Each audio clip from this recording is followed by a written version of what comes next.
Pinaaksyonan ng Citizens Crime Watch ang nakabingbing kaso sa ombudsman ni dating Manila Mayor Isko Moreno.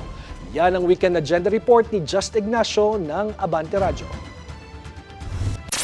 Pinaaksyonan na ng anti-crime group na Citizens Crime Watch sa ombudsman ang umano'y matagal nang nakabinbin na demanda laban kay dating Manila Mayor Isko Moreno Dumagoso.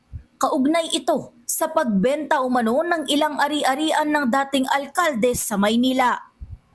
Sa pulong balitaan nitong Sabado sa Kamuning Bakery sa Quezon City, sinabi ni Attorney Ferdinand Topacio na nagsiyasat sila tungkol dito, base na rin sa reklamo ng mga vendor sa Divisoria Public Market. Ni-research po namin kung ano itong mga properties na ito. At nakita po namin, online search lang naman, na 2022 pala ay mayroon ng demanda ito sa ombudsman for graft against Mayor Isko. At that time, he was running for president.